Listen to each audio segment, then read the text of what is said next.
The world of work changed for South Africans in 2023 as more people returned to the office after the lockdowns in previous years, so many people working from home. Some companies adapted their workplace for employees to come in for a day or two per week while they work at home or remotely during the rest of the week. But how practical is this? Professor Renata Schoeman, Head of Healthcare Leadership at Stellenbosch Business School, joins me for more on this. Professor Schoeman, first of all, there are apparently benefits to this. Let's talk about that. Hello, Marsa. Yeah, there's indeed benefits, but the research has shown that it can potentially increase productivity, and it's definitely beneficial for the majority of employees to have that flexibility in terms of their general well-being, but specifically also their mental well-being. What does it also mean when it comes to, I've seen a lot of office parks that are now to let or vacant. What does it mean for the economy when we talk about property? Because many people have realized that they actually don't need these exorbitant rentals for their employees. They could work from home. It is so important that we have a systemic perspective and that we don't just look at flexi hours, flexi work time, return to work, 4-hour work week. We are in a unique situation in South Africa where unemployment are very, very real. And also where a large portion of the population do not necessarily have the practical ability to work from home, whether it's the industry that you work from or whether it's the resources available from work. If you really want to be productive, you should have a dedicated workspace that we know is a luxury for many people. But also if you look at the specific services that people work in, not everything can happen remotely. We think of some of the services sector can work remotely, technology sectors, marketing, etc. But there's still a lot of in-person services that needs to happen. For example, healthcare, or if we look at production, etc. So we should be very careful of saying this is the ideal and just look at certain industries that can benefit. But as you mentioned specifically, the property market that can collapse in this regard. And also, working from home is not the best option for everyone. As I mentioned, not even only the practicalities. We also look at personality types. We also look at people that can become extremely isolated when working from home. So it's that balance in terms of mental well-being, having the flexibility to spend more time with your loved ones versus the ability to socially connect if you maybe do not have a circle of friends or aunts encapsulated in a supportive family. Now, Professor Schoeman, as you allude to that point, that perhaps it's not for each and every single industry, but where it can be done, then it should be explored. There are a lot of people who've also said that, load shedding, for instance, is a big factor. And if you are working from the office, then most likely you have a generator, you have air conditioning, if you are in boiling heat as we are in the summer. So there are some benefits still to going to work. So it's not a complete not working in the office and working remotely, but having a balance of a bit of office and a bit of home. I think you hit the nail on the head here. It's about the flexibility. If we also look at the 4-hour work week and the movement and the research about that, the idea is that you need to retain 100% of your benefits, for example, your salary, at 80% of the time that you work, but 100% of the productivity. Now, that sounds wonderful, but it's not always possible for people to work faster, or it might be part of a process that you need to change processes to be able to be more efficient. And that also often means automation, which is not beneficial for our unemployment rate in any case. But as you said, there also load shedding is the one factor we need to look at. We need to look at public transport and commuting. We need to look at what is the setup at home in the home environment.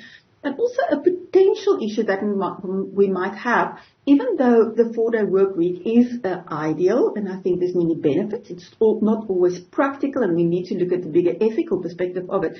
But in the South African culture, there's a big culture of side hustles or supplementing your income with another job. Now, if you now have 1 day more a week, you can potentially invest more time in that and increase your income, but that can create more stress. And then also, where is your primary responsibility then to your primary employment or towards your own side hustle, and how to balance that does not become a stressor on its own and also lead to burnout. So I think there's many, many things that we need to consider. On an individual basis, the personal factors, whether it can work or not, the practical and organizational factors, but also then the bigger macroeconomic environment of South Africa. You know, Professor Schoeman, you speak of this side hustle mentality that we all have, a lot of us have as South Africans, of getting an extra gig. Now, according to the 42nd benchmark Sanlam survey report, 1 in 5 South Africans believe that they won't be able to ever retire because they just cannot afford it. And this is where I think the side hustles as well also comes in, but where perhaps the 4-day week may also be beneficial. Yes, it could. It could definitely have positive financial implications as well. But I think, again, we must even go further back than that. What happens in terms of education? Do people ever get financial advice or learn how to budget, how to plan? How many people have access to retirement funds, to pension funds, or have access to knowledge and financial advisors that can teach them how to plan for the future? I think, unfortunately, a large part of the population have to live day by day. You know, what we do today is how we provide for tonight. And again, it asks for bigger reform. It asks for addressing education. It asks for addressing employment, but also financial savviness in terms of not having unnecessary accounts, not making unnecessary debts, not necessarily spending money over Christmas or lay-bys, etc., but learn to put something aside for the future. So it's really have to be a multi-pronged approach. But yes, it can potentially create the space for supplementing income or having the side hustle. But then it's almost working against the ideal of the 4-day work week, where we want to improve well-being, mental well-being as well, and prevent burnout. If you now have to juggle 2 jobs, is it really going to be beneficial for the ideal? And that's what I actually also wanted to talk on, because we've touched on the benefits of this 4-day week, but are there disadvantages of this 4-day week?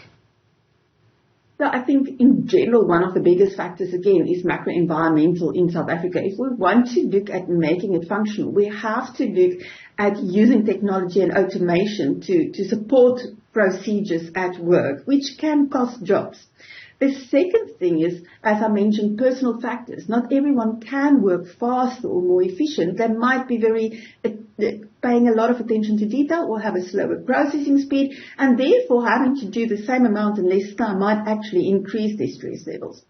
But also, if we look further, the legal environment in South Africa is not currently geared towards supporting a 4-day work week. How do we accrue leave? How do we implement leave? What happens with weeks where there's already public holidays? How is this going to be addressed? Even in terms of basic rules, in terms of remuneration, basic conditions of employment need to be reviewed in terms of supporting this. And then other practical factors. If you think many people need to have daycare for their children, or they have nannies at home, now you might work 4 days, the one might work 5 days, there's this mismatch. So I think there's a lot of things that we need to review also in the legal, supportive and financial environment about how to make this possible, not only in organizations which is either very small or service-based or marketing or IT-related, but how can it be implemented in other aspects and other industries in the population as well.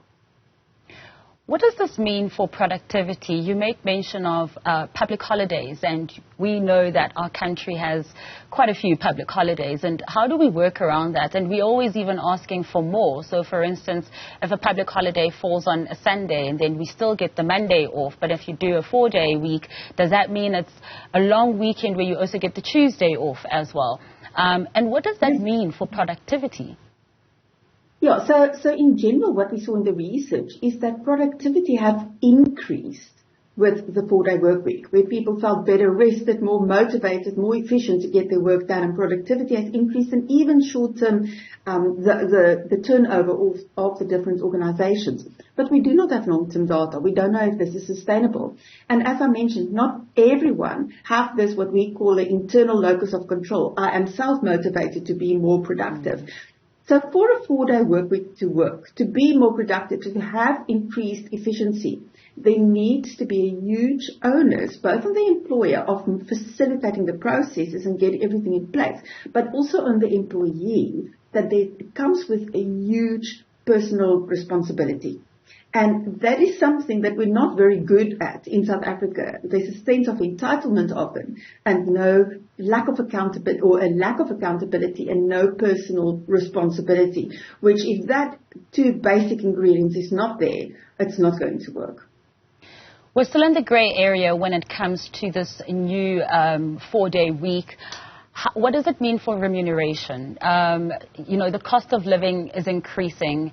People are complaining about costs. And right now we are in the festive period and a lot of people are spending their money. But come January, we're going to be having a lot of financial talk.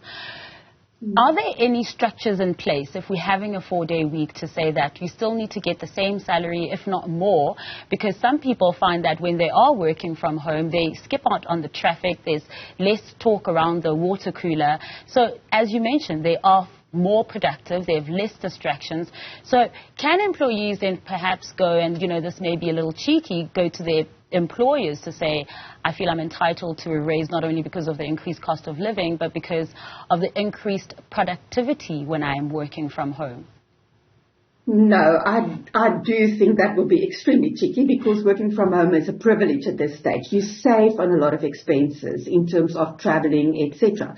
But you can ask that the employer needs to support you in terms of access to the necessary equipment. If you need a printer, if you need maybe an inverter or whatever to make it possible. I think that is a reasonable ask. But now to ask, we save on petrol, we don't come to the office, and now we want more money for that. I think that would be really cheeky. However, it is interesting to note that the whole argument behind the 4-day work week is that you will get the same pay for the same output in 80% of the time. So it's your personal responsibility to be more productive. And the benefit of that is then increased free time. The problem is, how do we monitor also working from home? People say they are working more, but if we have to move from a culture also in terms of where we measure productivity in terms of time in seat or time at the office or time behind the computer to measuring productivity in terms of outputs and KPIs, key performance indexes. So do you fulfill the requirements? Do you deliver?